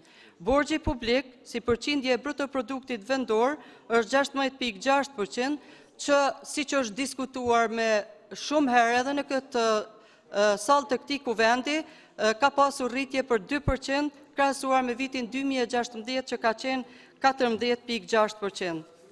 Të nderuar deputet, është më rëndësishme të theksohet edhe stabiliteti që ka qenë në sektorin financiar, ku si pas raportit shofim se ka një qëndrueshmëri në këtë sektor. Për arsye se kredit jo performuese kanë qenë në rënje dhe ka një rënje në 3,1%, krahasuar me vitin 2016 që ka qenë 4,9%. Do të thonë që ka një performancë të mirë sa i përket kredive jo performuese. Vlera e kredive është 2,5 miliard euro, apo ka pasur një rritje të kredive në 11,5%.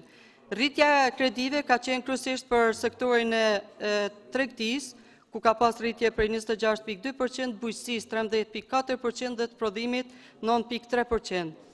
Ka zvoglim të normave të interesit në kredi në mesatare për 6,8% që duhet të vlerësohet, me qenë se ka qenë kërkesë e vazhdueshme që këto norma të shkojnë në drejtim të rënjes. Burimi kryesor i financimit të sektorit financiar vazhdojnë të mbesin prap depozitat të mbledhura brenda vendit në vlerë prej 3,1 miliard euro, apo këto depozita kanë pas një rritje vjetore prej 6,8%. Nga raporti vret se usi në organizatës jo profitabile dhe në fakt nuk paguan tatim dhe në anën tjetër krijojnë fitim.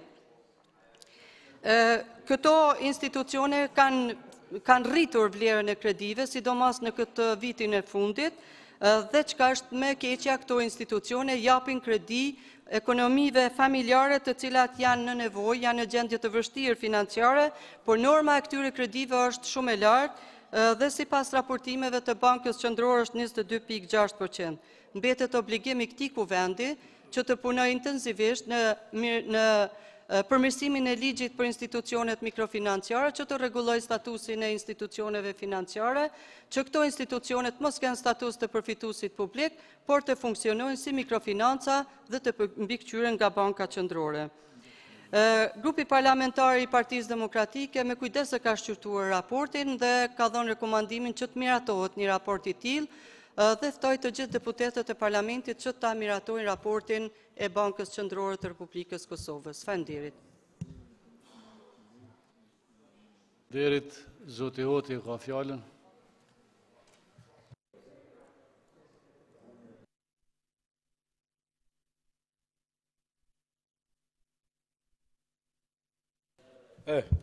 Faleminderit i nderuar kryesues, të nderuar deputet. Grupi parlamentar Nisma Social-Demokrate ka shqyrtuar me kujdes raportin e Bankës Qendrore të Kosovës, po ashtu falenderoj guvernatorin për një ekspoze që paraqiti dhe njëkohësisht i uroj detyrën dhe uroj që të ketë suksese në drejtimin e BÇK-s. Po ajo çka dua të theksoj, mendoj se i thanë parafolsi disa çështje, po do të kam një qasje pak më ndryshe me që është edhe guvernatori këtu dhe besoj që dhe jam i bindur që është dashur të jetë edhe qeveria këtu, sepse është tepër më rëndësi kur kemi trajtim raportin e Bankës Qendrore të Kosovës. Nëse i shikojmë vlerat dhe dhonat që i ka shtruar ky raport, shihet se nuk mund të kemi dhe ndonjë dëshirë dhe entuziazëm për një zhvillim të qëndrueshëm ekonomik në vend. Nëse shikohen raportet mes importit dhe eksportit, nëse shihet këto vlera, kjo jep një pasqyrim jo shpresdhënës për një zhvillim ekonomik që është duke ndodhur në vend. Nëse shihet investimi i huaj direkt, edhe këtu kemi ngecje. Dhe kjo nuk na garanton ndonjë tarme më të mirë se sa që kemi pas deri më tani. Ajo çka dua të them për remitencat, i nderuar guvernator, remitencat jo që po vazhdojnë qëndrueshmërinë, është mirë që po vazhdojnë, pa ato janë bërë ndoshta të hyrat e vetme që po e ruajnë stabilitetin e vendit dhe të familjeve tona ekonomike. Unë do të ndaj këtë mendim dhe duhet të shfrytëzoj rastin të falenderoj të gjithë ata njerëz kudo që punojnë që me paratë e tyre ne jo vetëm që po i mbajmë familjet e tona, po e ruajmë edhe stabilitetin e vendit dhe mirëqenien e familjeve tona. Nëse shikohet në një çështje që preki pak deputeti Adërgjone që kemi bëjmë me mikrofinancat. Dhe nëse shikohet ajo pjesa tjetër që të bankat komerciale kemi rënje të normës interesit në 6%. Por besoj që ju do të pajtohet që këto banka komerciale i kanë shmangur kreditimet për ekonominë e mesme dhe për ekonominë familjare, duke i bartur dhe i rëntuar ato ekonomisë ekskluzivisht të nënshtrohen dhe të marrin kredi vetëm në këto mikrofinanca, në sektorin e mikrofinancave, i cili e ka një normë të lartë të interesit që do të thëshëm jo larg atyre fajde që jemi mësuar me dëgjune për kuloar të ndryshëm. 22.8% është një normë e interesit jashtëzakonisht e cila rëndon dhe nuk e lejon fare mu zhvillu ekonominë e mesme dhe ekonominë familjare, sado që rritet numri i kredimarrësve aty. Dhe ndoshta duke dëgjuar juve dhe duke lexuar raportin, krijojmë bindjen se qytetarët tonë janë më të disiplinuar në kthimin e krediteve. Por asnjëherë nuk po dëgjojmë se nga po i morrin ata ato para për të kthyer ato kredite, të cilat i morrin. Jo nga zhvillimi dhe nga ajo që e prodhon kreditin që e morrin, sidomos në mikrofinanca, por edhe ato para që ata i kthejnë, i morrin nga remitencët dhe nga njerëzit, nga prindërit, nga vëllezërit, nga familjarët e tyre që punojnë në botën e jashtme. Prandaj ne po bëjmë thirrje sidomos Kuvendit dhe Komisionit për Buxhet që të ndryshojnë të politika sidomos në organizimin dhe në dhënien e licencave dhe ligjit për funksionimin e mikrofinancave që pajtojmë se janë organizata jo fitimpruse, por në realitet janë bërë një barë rënd dhe ndoshta është një bashkëpunim shumë i ngushtë i këtyre mikrofinancave me bankat komerciale, e cila po rëndon edhe njëherë po them jashtëzakonisht mos kredimarrësi i cili është i detyruar me marrë kredite. Unë po bëj thirrje që duhet të ndryshohen këto ligje të cilat janë në fuqi tani për tani. Faleminderit. Faleminderit. Nuk ka tjerë të paraqitur.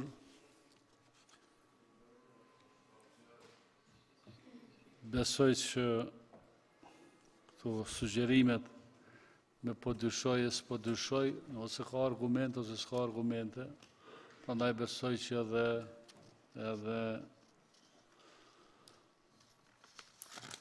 përgjegjësit e kanë parasysh këtë, sepse marrëveshjet dhe lejet e funksionimit dhe të veprimit që janë bërë me lejet qeverisë, me lejet institucioneve të Kosovës, nuk është e lehtë që ne të fillojmë tash të kërkojmë mi shkarku dhe mi ndryshu gjendjen. Sepse kostoja mund të jetë më e madhe për neve si shtet se sa kostoja atyre që dëmtohen. Atër tjetë të paraqitur nuk ka, zoti drejtor, a dëshoni që guvernator më falë, a keni dëshirë që të thoni dy fjalë tjera, apo të përfundojmë? Atëherë konsideroj që edhe kjo pikë e rënit të ditës, që është shqyrtimi i raportit vjetor të Bankës Qendrore të Republikës së Kosovës për vitin 2017, është ezauru dhe po besoj që në seancën e ardhshme do të bëhet votimi. Edhe njëherë faleminderit zoti guvernator dhe po shpresoj që do të kemi përmirësime në funksionimin e sistemit bankar në Kosovë dhe gjithashtu në rritjen e buxhetit për Kosovën. Faleminderit. Pika e 33 e rënit të ditës është shqyrtimi i raportit vjetor të autoritetit të aviacionit civil për vitin 2017. Komisioni Funksional për Zhvillim Ekonomik, Infrastrukturë, Tregti, Industri dhe Zhvillim Rajonal ka shqyrtuar raportin vjetor të autoritetit të aviacionit civil për vitin 2017 dhe Kuvendit i ka rekomanduar për miratim. Gjithashtu dhe Komisioni për Buxhet dhe Financa ka shqyrtuar raportin vjetor financiar të autoritetit të aviacionit civil për vitin 2017 dhe Kuvendit i ka rekomanduar për miratim.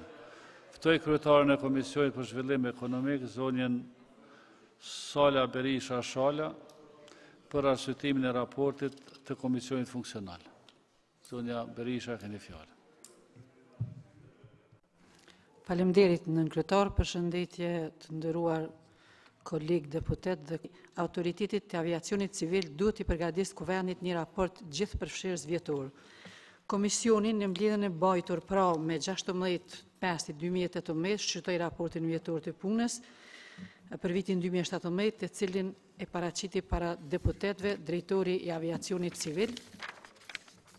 Komisioni vlerësoi se raporti i punës për vitin 2017 i parashtruar nga Autoriteti i Aviacionit Civil është në pajtim me nenjen 15.2 të ligjit numër 03L05 për aviacionin civil dhe i rekomandon Kuvendit për miratim me rekomandime.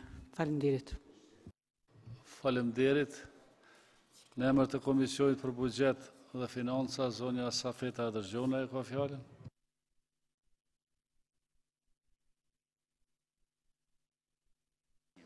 Faleminderit të nënkryetar. Të nderuar kolegë deputet, Autoriteti i Aviacionit Civil ka dorëzuar raportin vjetor financiar në Kuvend që e ka shqyrtuar Komisioni për Buxhet dhe Financa me datën 25/7/2018. Komisioni e ka vlerësuar si pozitiv këtë raport dhe ka dhënë rekomandim për miratimin e tij, meqense i plotëson të gjitha parakushtet të cilat parashifen me ligjin për menaxhimin e financave publike dhe përgjegjësive. Gjatë shqyrtimit të raportit të Autoritetit të Aviacionit Civil ka qenë pranishëm edhe kanë qenë të pranishëm përfaqësuesit e këtij institucionit, të cilët janë përgjigjur shumë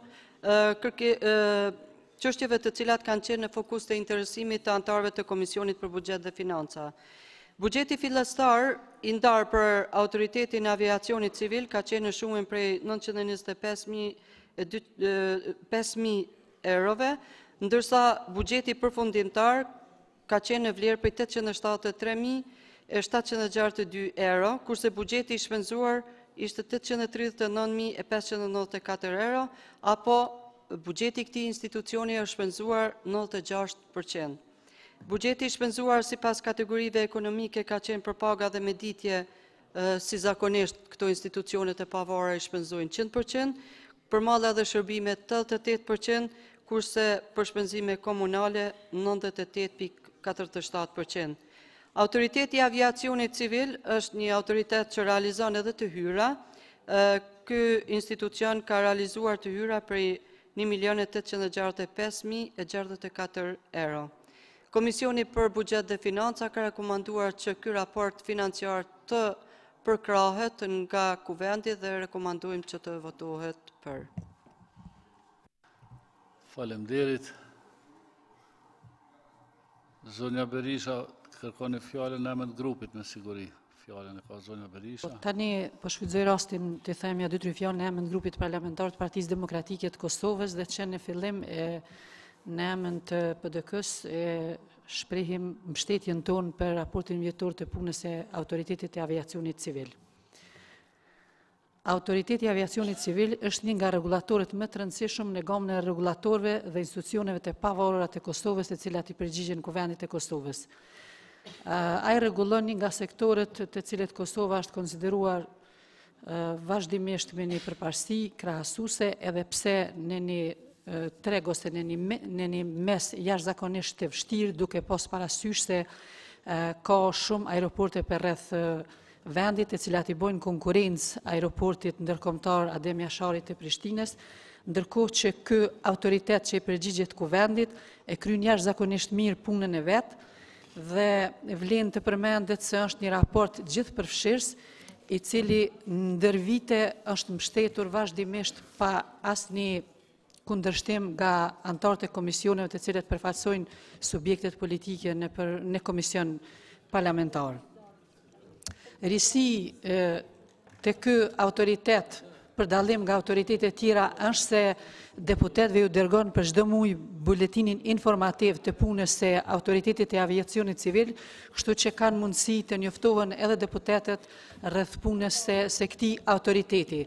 Mirë po, ajo që mendoj që duhet të jetë një përmbushje ose një përcaktim në 100% e punës së tij është mungesa e monitorimit të ligjit nga ana e Kuvendit ose deputetëve, ose mungesa për me po drejt për drejti për sa fërmi vështirësitë apo mangësit që kanë në zbatimin e ligjit dhe me po punën e tyne direkte duke vizitu kohë pas kohë edhe këtë regulator, po edhe regulatorët tjerë që i përgjigjen Kuvendit Kosovës. Edhe njëherë, po them në emër të grupit parlamentar të Partisë Demokratike të Kosovës, e mbështesim raportin e punës. Faleminderit. Faleminderit, nuk ka tjerë të paraqitur për diskutim, qeveria nuk është këtu. Atëherë konstatoj që edhe shqyrtimi i raportit vjetor për Autoritetin e Aviacionit Civil për vitin 2017, diskutimet për këtë raport janë ezauruar, votimi bëhet kur të kemi kvorumin e duhur në seancë.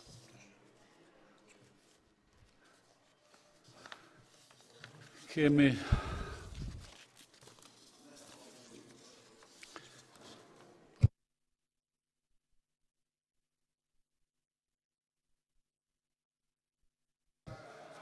atëherë kemi propozimin e grupeve parlamentare të AKS dhe nisme socialdemokrate për zëvendësimin e anëtarëve të komisioneve parlamentare. S'ka nevojë me u votu heq këto, janë të miratume pothuajse, po unë po i lexoj qarë kërkesa shka dhe si është miratua dhe në kryesi.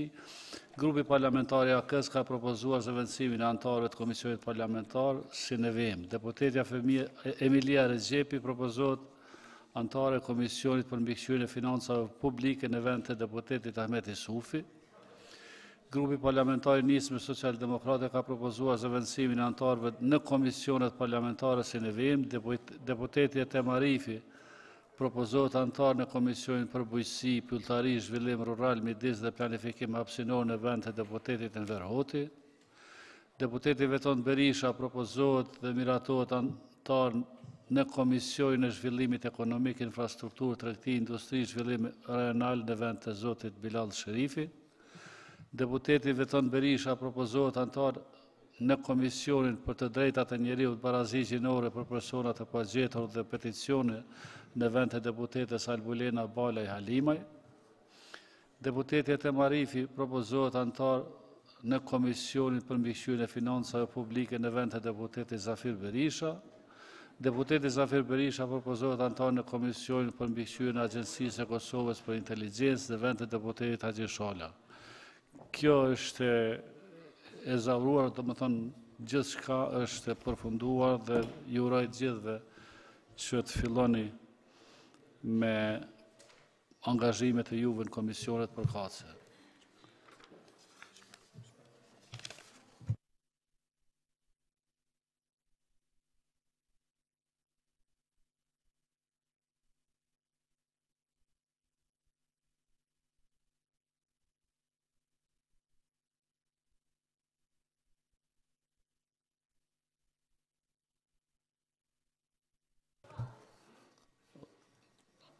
Atëherë po vazhdoj me pikën 35 që është propozim vendimi i Komisionit për Buxhet dhe Financa për caktimin e pagës së kryesuesit dhe anëtarëve të Komisionit për ndihmë shtetërore. Komisioni për Buxhet dhe Financa ka shqyrtuar raportin për caktimin e pagës së kryesuesit dhe anëtarëve të Komisionit për ndihmë shtetërore dhe Kuvendit i ka rekomanduar për miratim.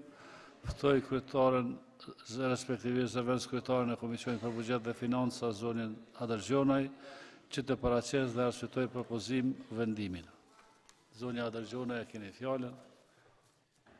Nderuar kryetar, nën kryetar i Kuvendit, të nderuar deputet, më vjen mirë që më në fund në Kuvend ka ardhur ligji për pagat, dhe ne njëherë për gjithmonë të zgjedhim problemin e caktimit të pagave në këtë formë, si që po e bëjmë këtë dhe si që kemi bërë edhe për caktimin e pagave të disa institucioneve tjera, dhe po besoj shumë dhe duat besoj e të shpresoj shumë që do të punohet seriozisht në ligjin për pagat, mënyrë që të mos përballemi me një problem të tillë, sepse është një problem që është përcjell nga viti në vit dhe tash kemi ardhur në një situatë të tillë që të marrim një vendim në këtë formë për pagat e institucioneve të cilat janë të pavarura. Në bazë të nenit 9 të ligjit, numër 05L100 për ndihmën shtetërore, Komisioni i Ndihmës Shtetërore është organi i pavarur vendimarrës që për ndihmë shtetërore i përbërë nga 5 antarë. Ekspert të pavarur në fushën e ndihmës shtetërore të zgjedhur nga Kuvendi i Republikës së Kosovës. Antarët e komisionit emërohen nga Kuvendi dhe kanë mandat 3 vjeçar, me mundësi të rizgjedhjes edhe për një mandat. Procedura për përzgjedhjen e tyre tashmë ka filluar, është shpallur dhe mbyllur konkursi dhe sipas ligjit është bërë një çështje e tillë, do të thonë është shpallë dhe është mbyll konkursi. Komisioni i përzgjedhës në përbërje nga kryetari i Komisionit për mbikëqyrjen e financave publike, kryetari i Komisionit për buxhet dhe financa dhe kryetaria e Komisionit për zhvillim ekonomik, infrastrukturë, tregti, industri dhe zhvillim rajonal do të vlerësojnë aplikacionet e kandidatëve dhe do të hartojnë raportin për kuvend ashtu siç e ka parapar ligji për ndihmë shtetërore.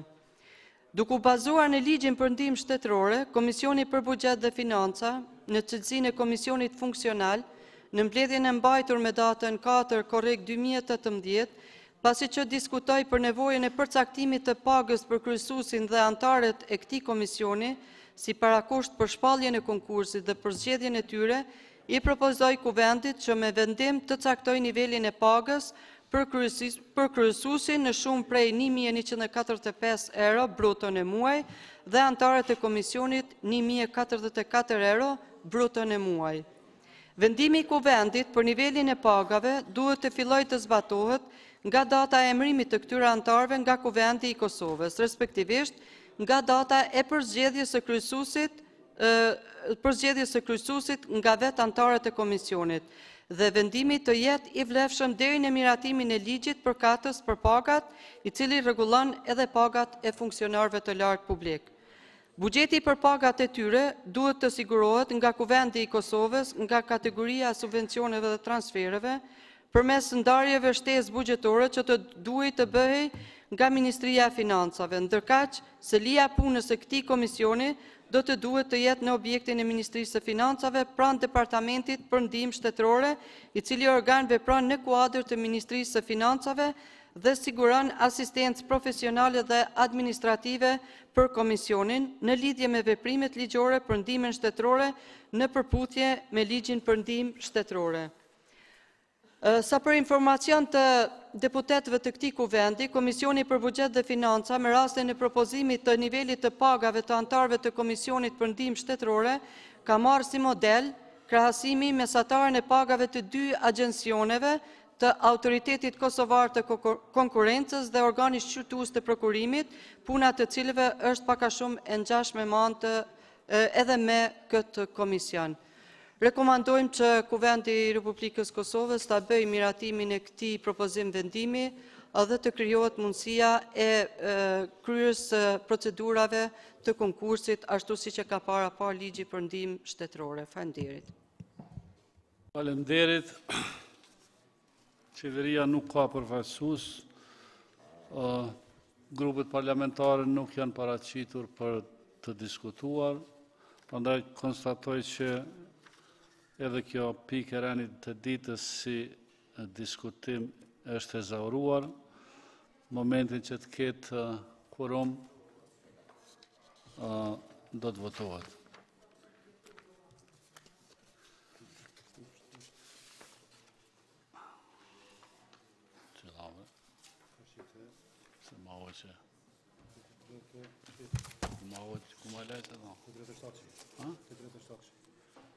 Jo, brasa është.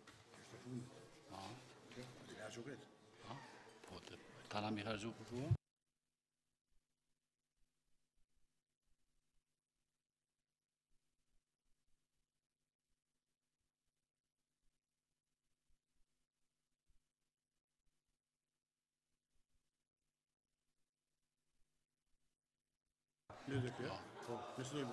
Okej. Atëherë kemi pikën e 38. Pika e 37 nuk mund të shqyrtohet sot sepse kemi zgjedhjen e 3 antarëve të bordit të RTK-s. Pika 38 është formimi i komisionit ad hoc për përzgjedhjen e kandidatëve për 1 antar të bordit të Radio-Televizionit Kosovës nga komuniteti shqiptar. Përmes administratës së Kuvendit është kërkuar nga grupet parlamentare të kuvendit që i propozojnë deputetët për kryetar, zëvendës kryetar dhe antarët komisionit ad hoc për përzgjedhjen e kandidatëve për një antar të bordit të radio-televizionit të Kosovës nga komuniteti shqiptar. Ftoj kryetarët, respektivisht përfaqësuesit e grupeve parlamentare që propozojnë deputetët për formimin e këtij komisioni. Ftoj kryetarin e grupit parlamentar të LDK-s që t'i propozon 2 deputet për antarët komisionit. Nuk është këtu. Ftoj kryetarin e grupit parlamentar të PDK-s që t'i propozoj 2 deputet për antarët i komisioni. Zoti Krasniqi.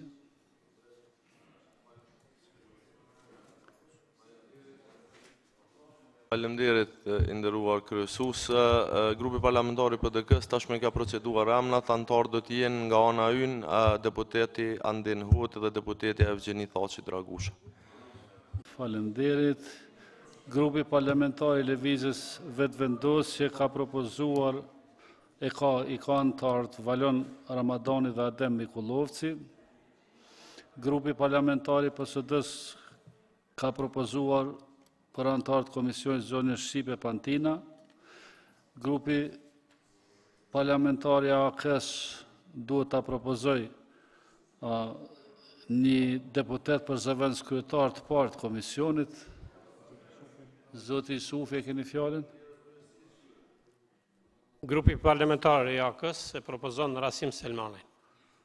Faleminderit, zoti Rasim Selmani në emër të AK-s. Ftoj grupin parlamentar të listës serbe që ta